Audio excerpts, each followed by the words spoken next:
É no automático, não tem jeito. Boa tarde a todos. Que nosso meio divino Mestre Jesus nos permita, nessa tarde maravilhosa, fazer uso da palavra, trazer harmonia e paz a todos nós. Bom, pessoal, hoje a gente vai falar sobre as previsões para o ano de 2026. Eu acho que todo mundo já olhou, ou esperou pelo Fantástico para ver se aparecia, ou olhou pela internet para ver se tem alguma coisa. Olha, essa coisa está tão entranhada na nossa realidade, de querer saber o que é que vai acontecer no ano, de saber o que vai acontecer no futuro, que eu estava aqui sentado pensando. Eu me lembrei que eu tinha o quê? Acho que uns 13 anos de idade. E a gente aqui no Nordeste tem o costume, na época de São João, fazer adivinhação. Não sei se a maioria sabe disso. Mas era muito comum. Eu lembro que eu tinha uns 13 anos de idade. Foi ontem, foi recente. Aí uma amiga de minhas irmãs estava lá em casa. Aí fizeram um monte de adivinhação. Quando iam casar, né? Aquela coisa toda. E tinha uma adivinhação interessante. Ela botava o nome dos futuros pretendentes num papelzinho, jogava na água e fazia uma prece, uma coisa assim. Não estou ensinando não, tá? Só estou comentando. Aí ela colocou lá, tinha uma do ovo, que você botava a clara do ovo, aí parecia uma igreja, uma coisa assim. Só que ela botou um bocado de nome, e ela estava de olho num sujeito chamado Francisco, que estudava com ela.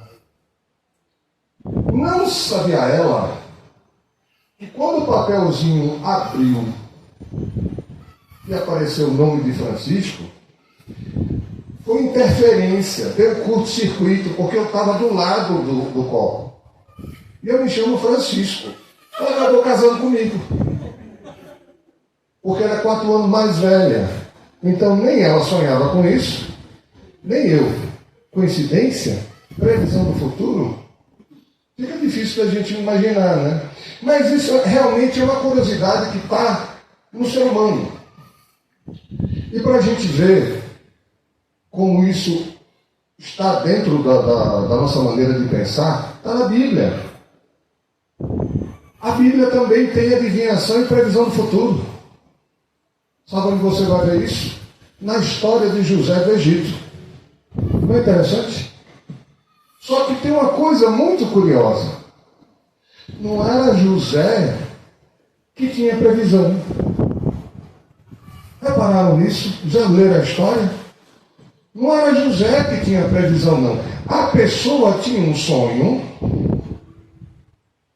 e o José tinha o dom de saber o que aquele sonho significava. Aí ele previu o futuro.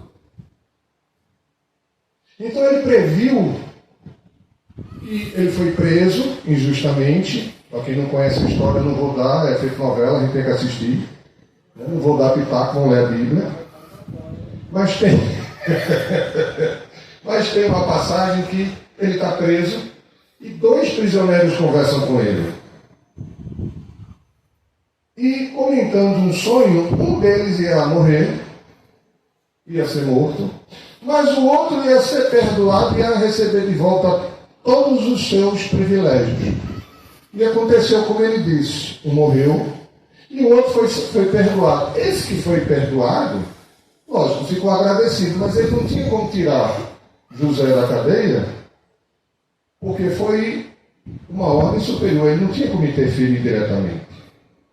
Mas o que aconteceu? O faraó começou a ter sonhos, ninguém conseguia decifrar, aí ele lembrou de José, que acertou 2 vezes com ele.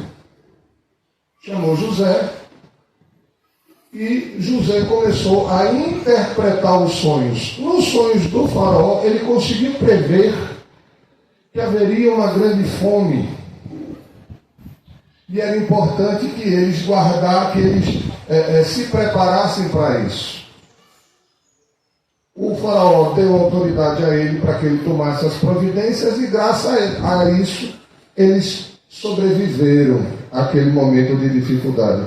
Foi tanto que o faraó deixou ele como seu ministro, como o responsável por toda aquela região. Daí o povo hebreu vir para o Egito, porque José era uma das maiores autoridades e eles estavam ali num lugar bom para eles. Eles não foram conquistados e levados como escravos para o Egito. Eles foram para o Egito. Depois de muitos e muitos e muitos anos, acabaram na condição de escravizados, subalternos. Mas vamos em frente. Aí você vê outro ponto da Bíblia que nos fala sobre isso. Tá? Quando Moisés decide tirar, por ordem de Deus, segundo a Bíblia, os hebreus, né? Os hebreus do Egito, ele recebe essa determinação.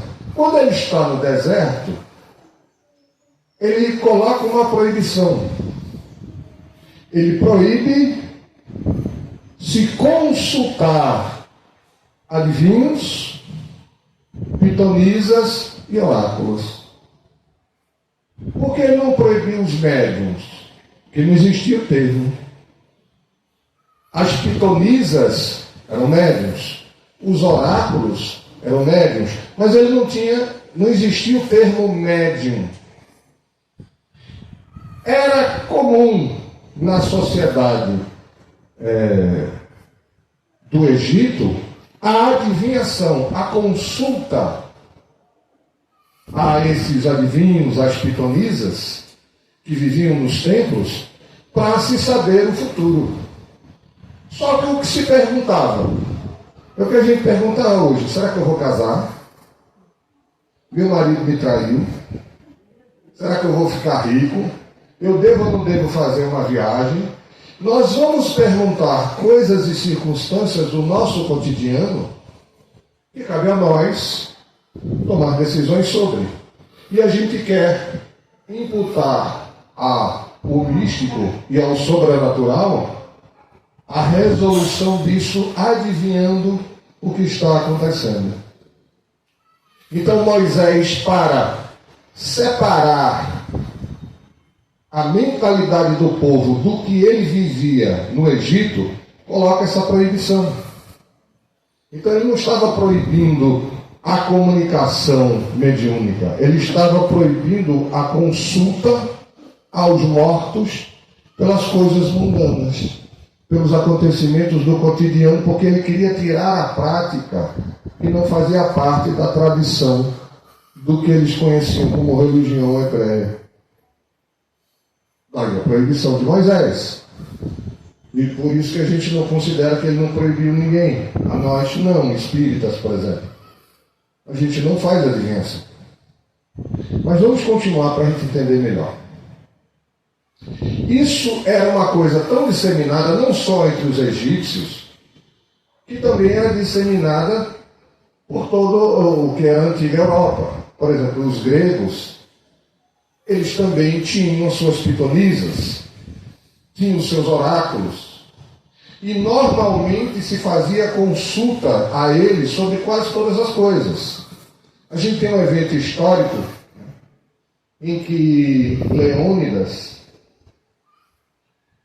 diante da invasão dos persas, ele decide ir à guerra, só que não tinha um problema. Mesmo ele sendo o rei, para ir à guerra, ele tinha que consultar o oráculo.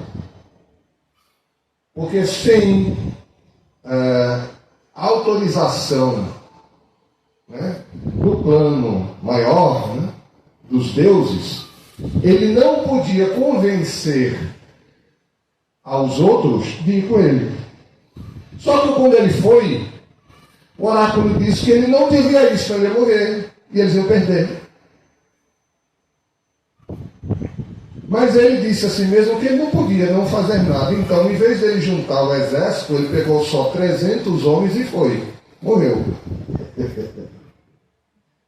E morreu. Mas veja a importância e o peso que tinha uma pitonisa. Se diz que no oráculo de Delfos, As pitonisas faziam adivinhação, absorvendo os vapores que vinham de rachaduras no chão, que eram possivelmente rachaduras vulcânicas, que ali naquela região tem vulcões. Então ela entrava em transe dessa forma. Por isso que é muito comum, e em quase todas as religiões, existem narrativas de pessoas que entraram em transe usando determinadas bebidas, determinadas substâncias ou incensos para ajudá-lo a entrar. Ou seja, se usava da substância para se provocar o estado alterado de consciência. Mas a gente vê como a própria antiguidade também tem isso. E quando a gente vai chegando na nossa condição mais próxima, nós temos coisas interessantíssimas. Nós temos Nostradamus, que até hoje é referenciado. O problema de Nostradamus é que ele escreveu isso em forma de poemas, são as famosas quadras, que é um poema escrito em estrofes de 4 linhas. E de tal forma, isso é importante, eram escritas de tal forma que é difícil você entender o que significa. Então, muitas das adivinhações ou previsões dentro dessas quadras se enquadram no que a gente conhece, mas aí depende da interpretação de quem lê. Tem coisas que sim, parece que ele acertou. E tem coisas que a gente não sabe se ele acertou ou não, justamente porque era uma forma de escrita mística, meio fantástica, que era comum, inclusive lá no templo de Delfos e outros. Eles não davam uma resposta direta, eles davam sempre uma resposta meio enigmática para que a pessoa interpretasse o que significava aquilo. Mas a gente vai ver provas de que mesmo indivíduos que não se colocavam como profetas ou adivinhos, mostram que tem, na essência, acabam tendo uma certa ideia do que pode vir a acontecer. Por exemplo, Leonardo da Vinci, ele teve ideias que só se consolidaram no dia de hoje. Ele criou o primeiro paraquedas. Nem se voava ainda. E ele criou o paraquedas. Se a gente usasse o paraquedas dele, caía gente em paraquedas. Mas ele criou o conceito. Ele criou o conceito do helicóptero. E ele tinha uma série de ideias que estavam extremamente avançadas para o que nós conhecemos hoje em dia. Ou seja, de certa forma, ele tinha uma ideia de algo que não pertencia nem ao tempo dele, mas que estava muito avançado no futuro. E nós temos outras pessoas. Eu vou dar uma que vocês vão gostar. Alguém conhece Arthur C. Clarke? Quem já assistiu aqui 2001, Uma Odisseia no Espaço? Já assistiu? Ele é o autor. Aquele filme foi feito numa época que ninguém tinha saído da atmosfera. O livro e o filme que deu origem foram tão perfeitos que as companhias espirituais, as agências espaciais, da agência espacial para a companhia espiritual, Deus de misericórdia. Desde hoje de manhã que eu estou assim, eu troquei hoje de manhã dinossauro por dicionário. Foi. O pessoal lá em casa quase morreu do coração. Mas essas agências, quando foram projetar, adivinha o que elas fizeram? Se basearam no livro e no filme. As roupas, e uma série de detalhes que ele anteviu e foram usados como base para quem foi fazer depois, porque estava perfeito. É aquilo ali mesmo. Tem outro que eu gosto muito. Ele é um dos roteiristas e um dos criadores de Star Trek, chamado Leonard Nimoy. Conheceu ele? O famoso Vida Longa e Próspera, o famoso Spock. Pois bem, o pessoal que escreveu, que roteirizou lá Star Trek, que nem o famoso Jornada nas Estrelas, quem nunca assistiu e gosta do gênero, assista. Naquela época, eles anteveram uma coisa muito interessante. Eles usavam um aparelhinho pequenininho que abria, como um flip, né? Ele abria e eles se comunicavam com uma nave que estava fora da atmosfera. Todo mundo usa celular, né? Mas na época não existia o conceito. Eles anteviram uma série de conceitos e ideias que hoje está feita. Tem o famoso teletransporte, que você vai, era tão bom, né? Já imaginou não precisar pegar Uber, ônibus, precisar gastar dinheiro com carro, você entra na cabine e sai em outro lugar. Era uma delícia. Já fizeram o teletransporte de um átomo, não fizeram. E ele se moveu alguns centímetros, mas conseguiram. Só que gastaram uma quantidade de energia estúpida. Mas foi a primeira tentativa. O que já não fizeram, que nós, pobres mortais, ainda não temos conhecimento. Então a gente vai ver que é possível ter uma ideia, uma visão do que pode vir a acontecer? Sim, é possível. E a doutrina espírita concorda perfeitamente com isso. Mas eu não li isso em lugar nenhum no Espiritismo.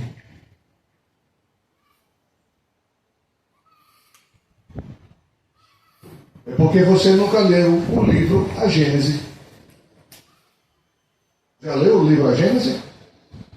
Dificilmente. Ou o pessoal lê o livro dos Espíritos, que já é difícil. A maioria lê o Evangelho. Ou, meio que na marra, o livro dos médiuns. Porque não tem escolha. Quem descobriu que é médio vai ler o livro dos médiuns do Evangelho. Às vezes nem o livro dos Espíritos leu. Imagine o céu e o inferno ou a Gênese. Mas na Gênese está lá a visão espírita sobre a visão do futuro. E a gente quer tanto saber quem vai ser o próximo presidente, quem vai casar com tal ator, se a gente vai ter uma vida melhor, uma vida mais difícil. A gente quer saber se vai ter uma próxima guerra nuclear. Tem uma parte lá que fala sobre a teoria da presciência. De saber o que vai acontecer antes que aconteça. E é uma coisa muito interessante, porque veja, Kardec nos ajuda a fazer uma imagem mental da coisa. Porque é dado aos espíritos fora do corpo físico, porque no corpo físico a gente tem a matéria, ela impede, a gente tem essa barreira, ela impede você de ter total liberdade das suas faculdades como espírito. É por isso que a gente não vê espírito a toda hora, a todo lugar, né? E tem gente que dá graças a Deus. Feita aquela senhora que queria muito ver o marido que tinha falecido. Ela pedia toda noite para ver o marido, saudosa, chorosa. Aí uma certa noite ela estava lá orando firmemente. Aí ela levantou os olhos assim e o marido apareceu para ela. Querida, olha, eu estou aqui. Eu disse, pronto, já lhe vi. Pode ir. A gente é espírita assim. Tem medo de espírito. Para entrar no lugar tem que acender a luz. Mas não se preocupe que não é só eu e você não. A grande maioria de nós, eu fui fazer um curso no centro espírita sobre passes, aplicação de passes. E na época a gente tinha um manequim, para não matar ninguém, né? Para não aplicar o passe e fazer o sujeito desencarnar. Aí a gente tinha um manequim como a vítima. E era um manequim vestido, só que para carregar o manequim, leva para o centro, volta para casa, leva para o centro, volta para casa. A gente deixou o manequim guardado na casa. Preciso dizer o que aconteceu? Toda vez que alguém entrava na sala onde estava o manequim, eu quase matei 3 médicos. O sujeito, é um manequim de Chico, assim. O pessoal se assustava com o manequim, de quanto espírito frouxo. Né? Não consegue ver o espírito, imagina saber o futuro. Aí nos avisa Kardec que o espírito, para que a gente tenha uma noção de como é que isso funciona, vamos imaginar que a gente está no alto de um morro e que da ponta do morro onde a gente está, muito alto, a gente consegue abarcar de uma visão só tudo que está acontecendo embaixo. Então eu consigo ver uma pessoa que está lá embaixo e todas as circunstâncias. E é importante a gente entender uma coisa. Existe uma diferença entre você ver o futuro e você fazer uma previsão do que pode acontecer. Por exemplo, vocês sabem que a palestra vai ter fim. Isso é uma previsão lógica, dada ao fato que vocês sabem que a palestra dura somente 1 hora. Então tem fim. Vocês virem ao centro, vocês sabem que o centro vai estar aberto a partir de tal hora. Vocês têm essa noção. Então, quando você sai, você faz uma previsão do que você vai fazer. E quase sempre você acerta. Por quê? Porque você faz um encadeamento lógico de situações. Quando a gente vê um menino correndo desesperadamente por dentro de casa, a 1000 por hora, a mãe não precisa nem olhar. Para, senão tu vai cair. Ela está adivinhando? Não, é lógica. Ele vai tropeçar nas próprias pernas, porque ele não sabe usar o corpo dele. Aí daqui a pouco a gente só escuta o tum, e o choro. Digo, não disse? A mãe adivinhou. Não, experiência. E às vezes a gente, adolescente, fica com raiva quando o pai diz assim, não se meta com esse tipo de gente, não saia nesse lugar, não vá a determinada situação. Oxe, porque meu pai fica pegando no meu pé. Experiência, filho. Ou você escuta, ou experimenta, e nem sempre o gosto é bom. Né? Às vezes é bom escutar os mais velhos, porque muitas vezes já passaram pela circunstância e sabem o que vai acontecer. A minha mãe, ela tinha uma intuição terrível, eu costumava dizer. E quando ela chegava, eu estava pronto para sair, disse, mãe, vou dar uma volta, vou com os amigos. Ela olhava para mim e disse, meu filho, eu estou uma coisa assim no coração, dizendo que você não vai. Eu já estou tirando a roupa, vou assistir TV. Se você não vai nem dizer alguma coisa, quando a senhora fala, eu sei que vai ser uma desgraça. Quando ela dizia, eu sabia que ia ser uma noite horrível, eu digo, nem saí de casa. Era certeira. Quando alguma coisa dizia no coração dela, não faça ou não vá, eu desistia na hora, não discutia. Eu já tinha experiência de ter ido sem ela dizer que eu devesse. E não foi bom não, foi horrível. Era ótimo. Então, você está vendo as coisas do ponto de vista de quem está lá em cima, no alto, observando embaixo. Para você que está no topo do morro, tudo que você está vendo é o presente. Está acontecendo em tempo real. Não é verdade? Você sabe que aquela pessoa está andando, ela vai arrodear o morro, e do lado de cá, digamos que tenha 2 malfeitores esperando para assaltá-la. De lá você vê. Para você, o assalto que ela vai sofrer não é o futuro. É o presente. Você está vendo ela, o assaltante e a consequência do que vai acontecer no instante que está acontecendo. Agora, se você desce o morro, chega para a pessoa que está lá embaixo e diz, quando você dobrar ali, você vai ser assaltado. Para ela, você está prevendo o futuro. Para você ainda é o presente. verdade? Agora imagine que ela continua, mas quando ela vai dobrar a esquina, os dois assaltantes desistem e vão embora. Quando ela dobra a esquina, ela diz assim: que cabra sem vergonha, me falou uma mentira. Que adivinho que nada. Ele não prevê nada. Sabe por que não? Porque existe o famoso livre-arbítrio. Agora o interessante é que ver a pessoa e saber que ela vai chegar a tal lugar não é prever o futuro para quem está lá em cima. Ele vai ver coisas que não são só a lógica. Por exemplo, você sabe que ele vai sair do ponto A para o ponto B. E ele lá embaixo pode dizer: eu vou sair do A para o ponto B. Ele também pode prever isso. Mas ele não vai prever, por exemplo, que tem um rio que está transbordando e que ele vai enfiar o pé dentro d'água. Que mais na frente ele vai passar por uma série de dificuldades porque o solo está solto. Isso são circunstâncias aleatórias que quem está nessa condição, que consegue abarcar todo o aspecto daquele nível que está abaixo dele, consegue, ele não.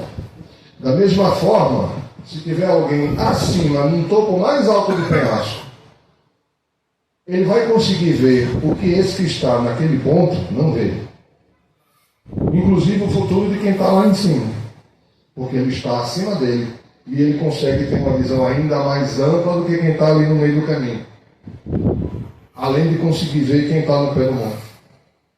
Quanto mais elevado o espírito, mais a noção do todo ele tem.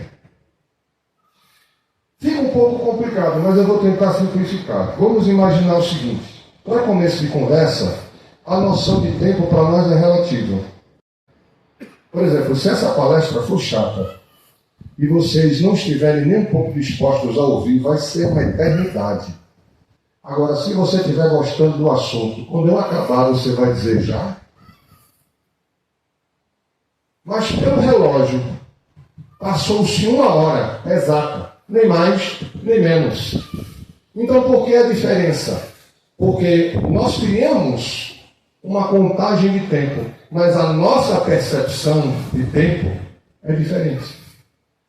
Se você está trabalhando em algo que você ama, alguém tem que lhe chamar para você comer ou para você ir para casa para você dormir. Porque você foca naquilo e você esquece de comer, de beber.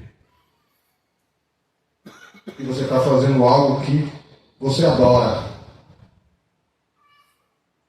Agora, quando você está trabalhando numa coisa que você detesta, você fica olhando. 5 minutos para ir embora, 4 minutos para ir embora, 3 minutos para ir embora, 2 minutos para ir embora. Você já está marcando carreira do local que você está para correr, para sair do trabalho. Porque você detesta o que você está fazendo. Então a noção de tempo para nós é relativa. Para o espírito também. Ainda mais para quem está fora do corpo físico. Como o nosso irmão falou, a gente trabalha com a parte de desenvolvimento mediúnico, somos médiuns também. E uma coisa muito comum é você ir dialogar com um espírito já desencarnado, que é uma pessoa como eu e você, teve pai, mãe, pagou imposto, tem CPF, identidade. É uma pessoa como qualquer outra. Só que como ele está fora do corpo, a noção de tempo e de espaço para ele muda. Ele não consegue entender o tempo como a gente entende. Então, para nós, por exemplo, a gente está lá chorando porque faz 10 anos que meu pai morreu. Para o nosso pai que está desencarnado, pode ter se passado minutos. Para ele o tempo tem uma noção diferente. Vocês lembram de André Luiz, do filme Nosso Lar? Sabe quanto tempo ele passou ali no umbral? 8 anos. Mas ele não teve noção disso. Ele só descobriu isso depois. Que tinham se passado 8 anos. No livro Memórias de um Suicida, um dos suicidas deseja voltar à casa onde ele viveu, onde estava a sua família, para revê-los. E ele vai.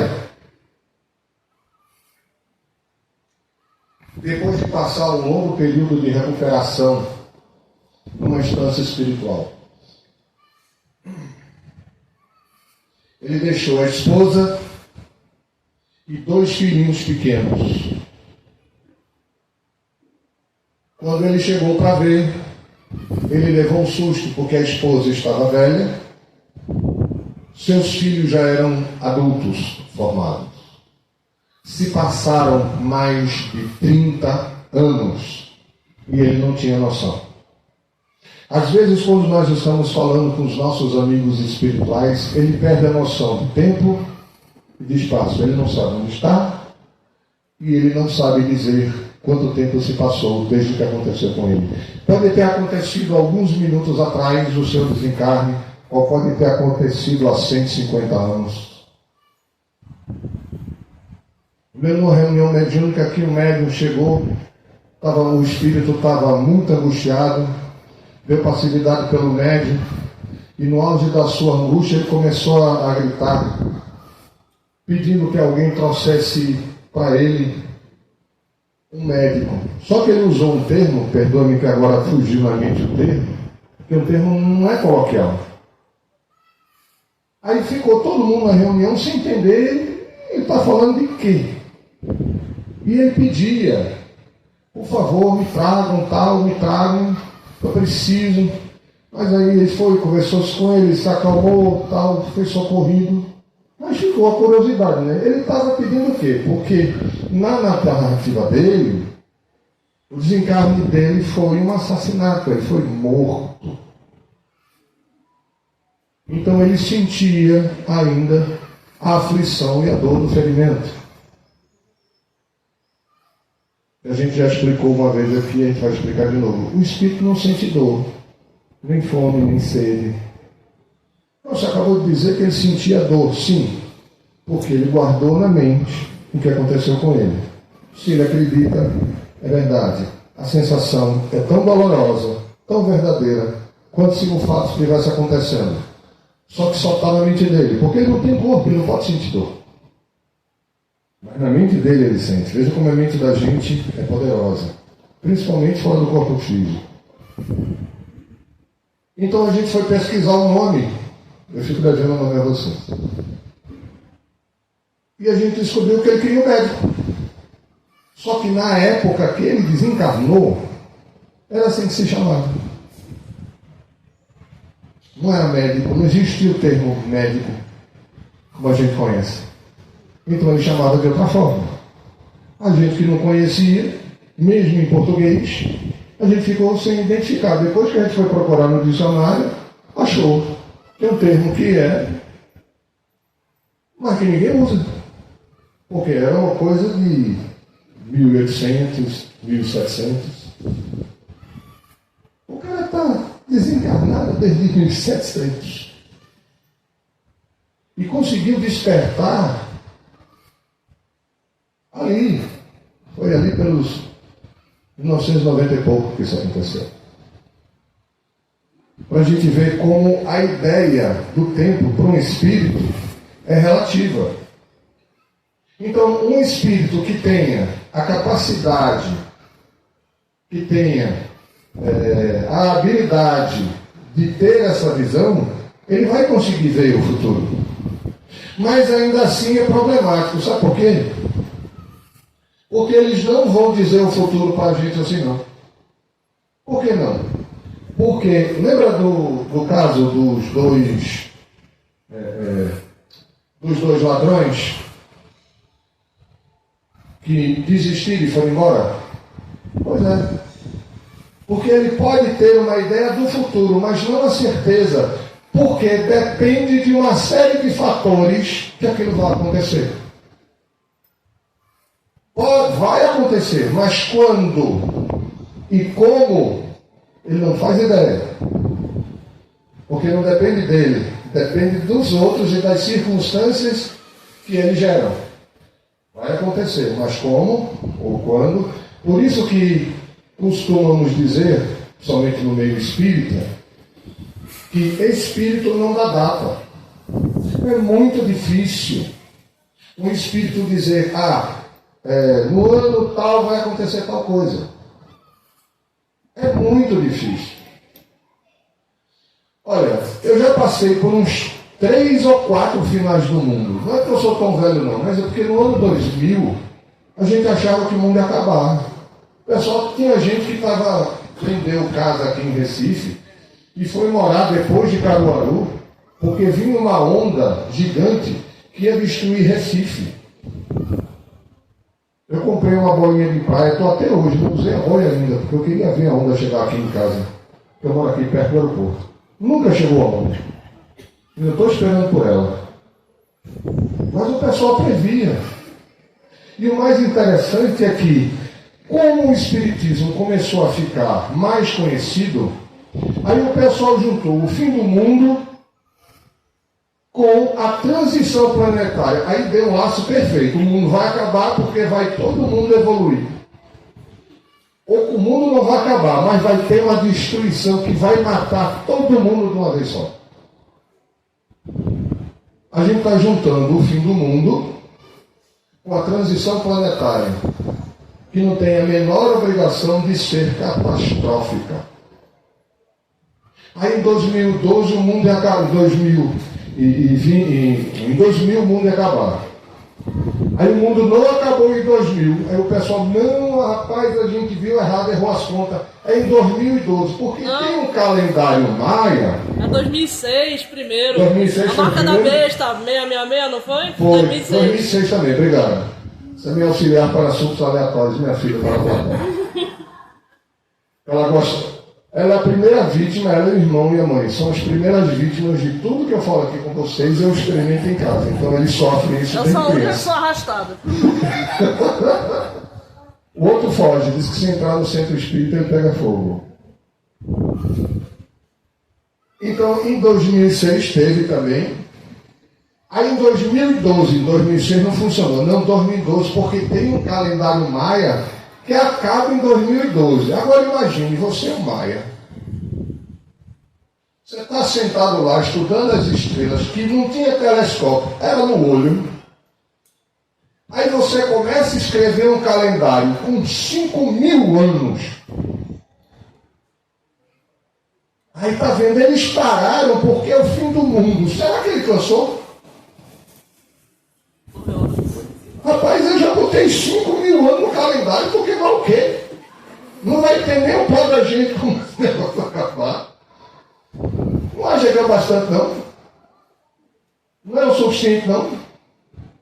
Queria que continuasse fazendo. E se ele assim, vamos só 2013. Aí você pega a ideia de uma outra cultura, de um outro pensamento e tenta prever uma circunstância agregando uma série de informações. E tem gente até hoje que diz que não é 2013, não foi 2012 não. Vai ser 2019. Por quê? Porque tem a data limite de Chico Xavier. Ele disse que era 2019 o mundo acaba. Não, ele não disse isso.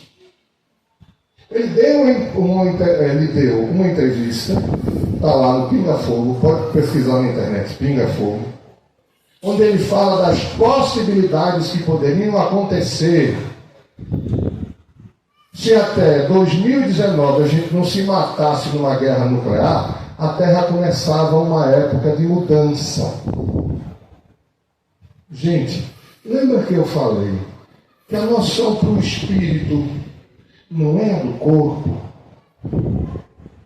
Aí tem gente que faz assim, daqui a 2050 a gente vai estar num mundo regenerado. Tu acha? Gente, depende de nós.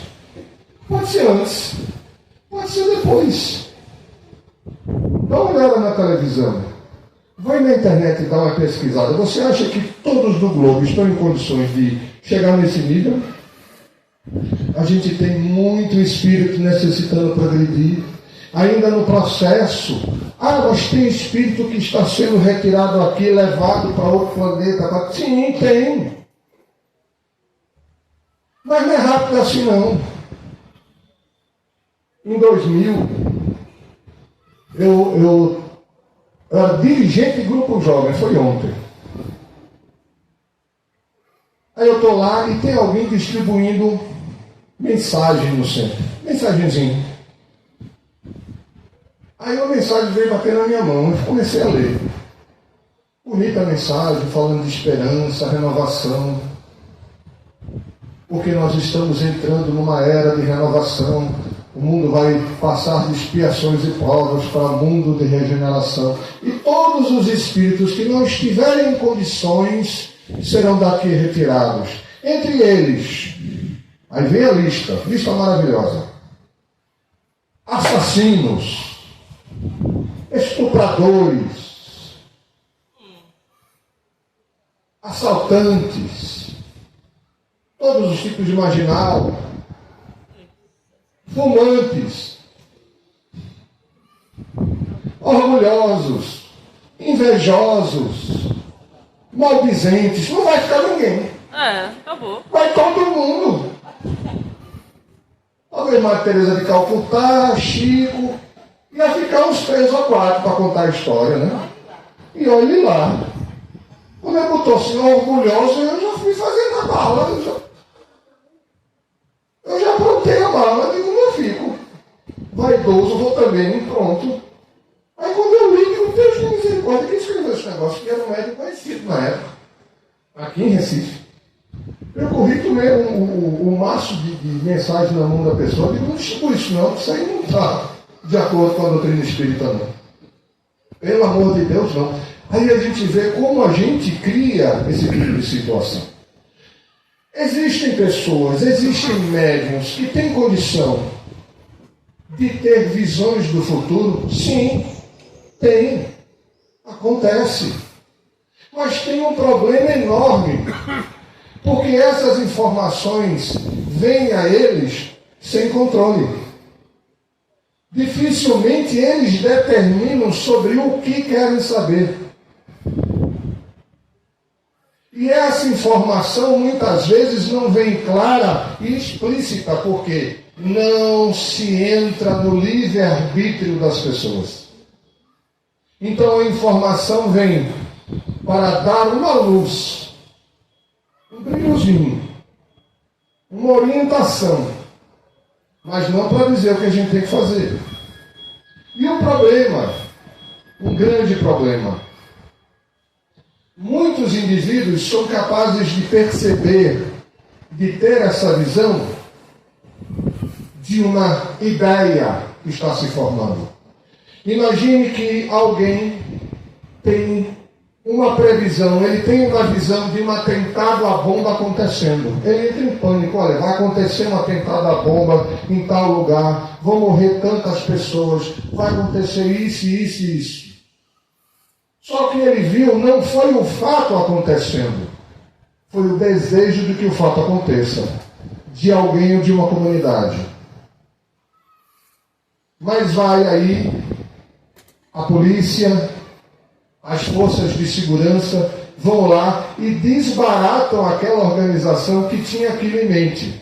Ele viu o desejo, mas ela não aconteceu, porque outras situações interferiram. Então a certeza de que isso pode acontecer é a grande dúvida e o sofrimento daquele que faz uma previsão. Porque ele nunca sabe se vai acontecer. Ele não tem certeza. E ninguém tem.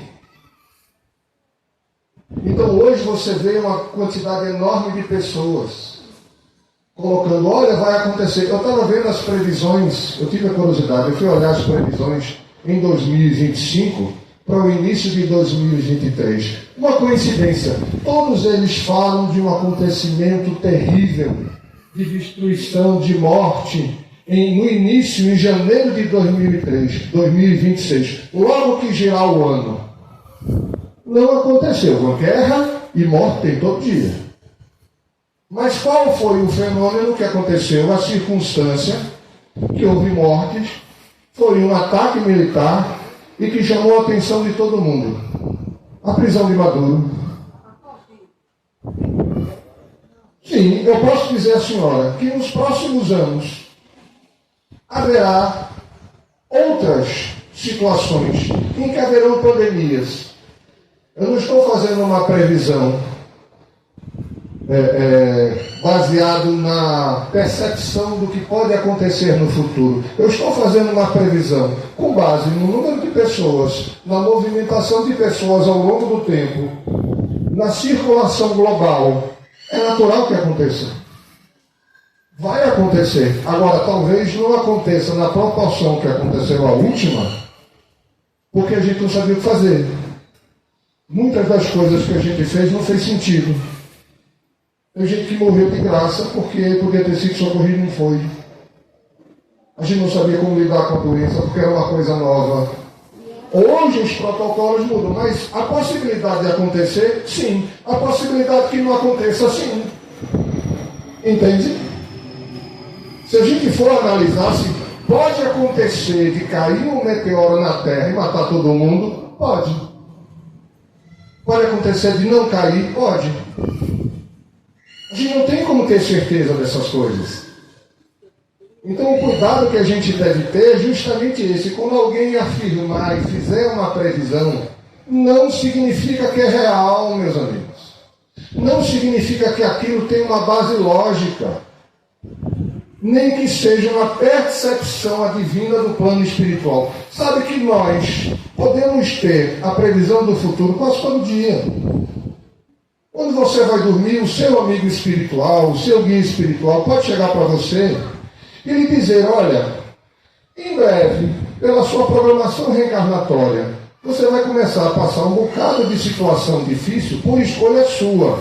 Se prepare emocionalmente, porque você vai ter que vencer essas provas, tá? Aí você acorda com aquele sentimento ruim no peito. Rapaz, eu não sei não, né? Eu acho que vem bomba aí pela frente, eu só não sei de onde. Quem já não acordou com esse sentimento? Ou sonhou passando por uma situação difícil, meses depois essa situação se concretizou. Ah, eu adivinhei o futuro. Não, a espiritualidade veio e lhe fez uma previsão para que você se prepare. É muito comum, por exemplo, algumas pessoas terem a noção que alguém da família vai desencarnar. Mas como é que a gente sabe? Porque ela vai desencarnar. Você só ficou sabendo antes. Porque existe uma programação para ela. E você foi avisado, talvez, para você amenizar o seu coração, da sua família. Para você perceber que a morte não existe. Existem N possibilidades. Mas eu já sonhei com um monte de gente morrendo e ele vive até hoje. Então não é uma certeza absoluta. Por isso que a gente não leva ferro a fogo. É possível? Sim. É uma certeza absoluta? Não. Porque o futuro, se ele está previsto, é por Deus. Ele sabe. Na condição dele, o nosso futuro é o presente. Para um espírito como Jesus, que olha para a humanidade da Terra, ele nos vê todos como espíritos elevados. Porque ele consegue ver a nossa situação atual e o nosso progresso.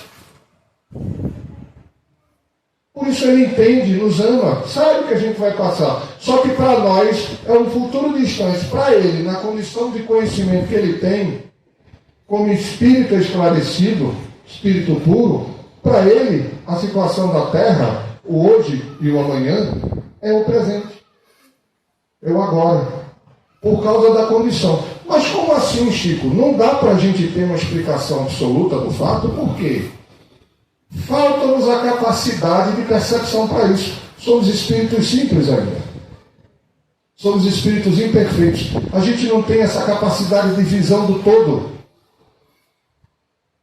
Nós podemos ter, sim, uma indicação do futuro, mas o futuro para nós, mesmo esse previsto pelo Cristo, vai depender da nossa vontade. Vai depender do nosso caminho de chegar mais rápido ou mais devagar na perfeição. Depende da nossa atitude.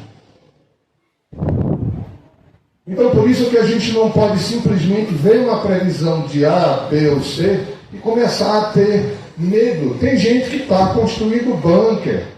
Isso desde o ano 2000. Tem gente que construiu bunker, se mudou, foi para perto de montanha, com medo do mundo acabar.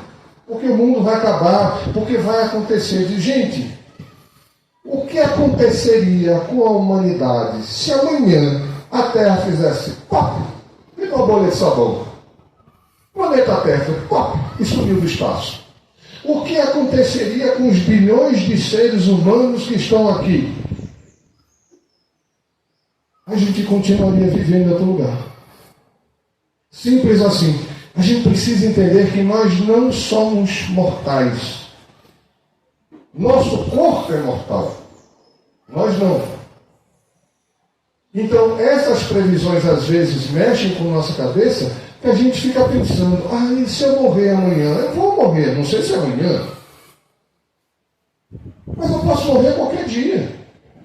A qualquer hora. Uma história que eu me lembro desde a minha adolescência, eu amava essa história. É de um senhorzinho de 95 anos. Sabe aquele velhinho inteiro que vai fazer as coisas, que gosta de participar, durinho ainda. Aí ele chegou num salão que ensinava música. Procurou o professor de violino e do alto dos seus 95 anos disse, eu quero começar a aprender violino. O professor olhou para a cara dele e mostrou. Porque violino você começa a aprender aos 5, 6. Ele tinha 95. Aí o professor olhou para ele e fez assim, meu Deus, antes de ele começar a segurar o arco do violino, ele já morreu. Como é que eu digo isso a ele? Disse, olha, não sou um pouco... Eu só podia procurar uma outra coisa que seja mais simples, mais rápido. Eu disse, não, quero aprender violino. Não, mas demora, você está me devendo 5 minutos que você comigo. Viu? Estou ligando. Aí digo, mas e ele tentava, não achava palavras para não ofender a pessoa, né, com cuidado. Mas aqui demora muito. Aí o velhinho fazia assim, mas aí, mas vai levar muito tempo. Aí o velhinho fazia, eu sei. Aí caiu a ficha, o velhinho, né? Para quem não sabe o mais novo que caiu a ficha, tinha antigamente telefone público. Tinha telefone na rua para você usar, incrível. Você botava uma fichinha de metal e fazia ligação. Não existia celular, não. Então, quando conseguia uma ligação, você ouvia a ficha cair. Aí você caiu a ficha, porque a ligação tinha pego. Quando ele entendeu, aí ele virou para ele e disse assim, eu entendi. O senhor está preocupado porque eu tenho 95 anos e eu vou morrer antes de aprender as noções básicas. Mas entenda, eu não pretendo aprender tudo agora não. Eu estou planejando minha próxima encarnação, eu quero ser músico. Então eu vou começar a treinar agora, porque quando eu desencarnar, eu vou continuar aprendendo. Quando eu voltar para o corpo, eu já tenho a noção básica.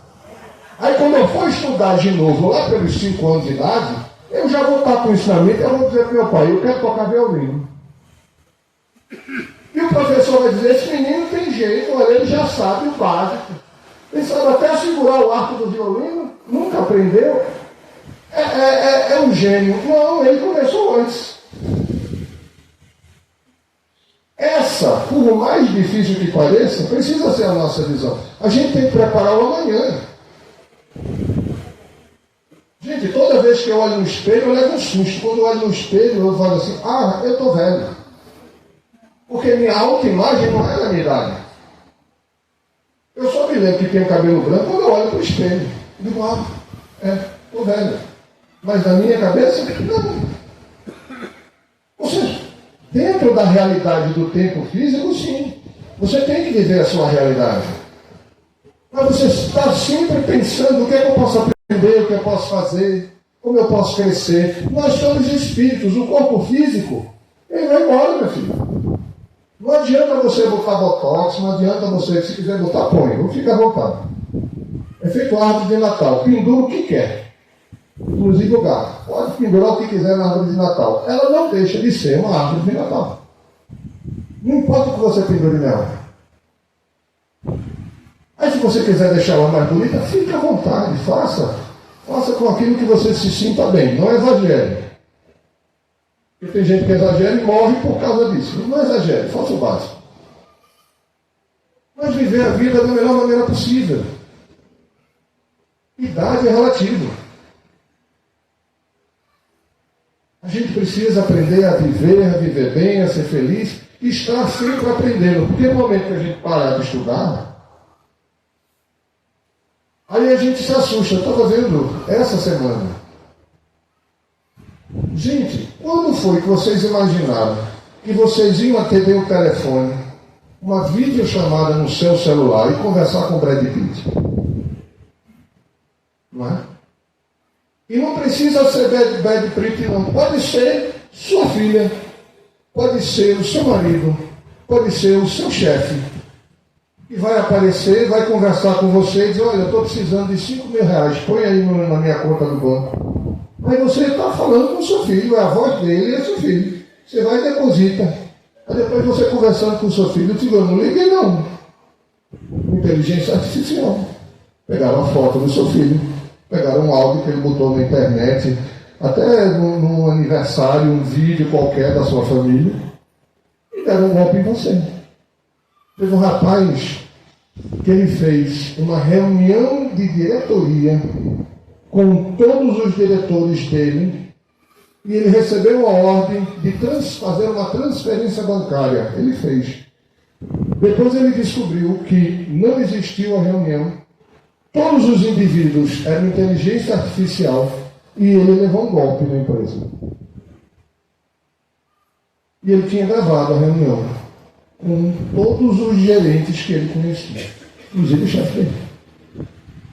E ele levou um golpe. Então, hoje em dia, se você desconfiar, ligue direto para a pessoa ou vai encontrar com ela, porque a gente chegou nesse nível. Se a gente não entende e a gente não procura conhecer o que está à nossa volta, a gente vai levar susto. Mas essa é a realidade. O mundo muda. As coisas acontecem. A gente precisa aprender. A minha mãe, quando estava viva, já desencarnada, ela quase morre porque ligaram para ela dizendo que minha irmã tinha sido sequestrada. E uma moça do outro lado pedia socorro. Eu tive que achar minha irmã, levar até a minha mãe, para que ela saísse do telefone e acreditasse que minha irmã não estava sequestrada. Porque ela não conseguia, ela estava ouvindo uma voz do outro lado pedindo socorro. Ela era minha irmã. Porque ela não conseguia entender que algum louco podia fazer isso pelo telefone. E hoje é festa. Hoje é muito mais fácil. Então, meus amigos, quando você começar a ouvir essas histórias que no futuro o mundo vai acabar, que a transição planetária vai acontecer feito freio de ônibus, que o cara aperta, cai todo mundo dentro do ônibus. Não é assim não. Vai levar muito tempo. Se concentre na sua vida, se concentre no seu crescimento. Não deixe que essa angústia pelo que vai acontecer, o que pode acontecer, o passado já passou. A gente tem que aprender com ele e bola para frente. Errei, preciso melhorar. Magoei, vou pedir desculpas. Ofendi, vou pedir perdão. Eu vou viver o presente da melhor maneira possível e fazer previsões do meu futuro para que eu cresça como indivíduo. Não para que eu fique mergulhado em angústia e ansiedade por algo que pode vir a acontecer. O mundo pode entrar em guerra, sim e não. A Europa pode entrar em guerra, sim e não. Isso pode nos afetar, sim e não. Essa é a grande verdade. Aí você vai viver na ansiedade, porque essa é a ideia.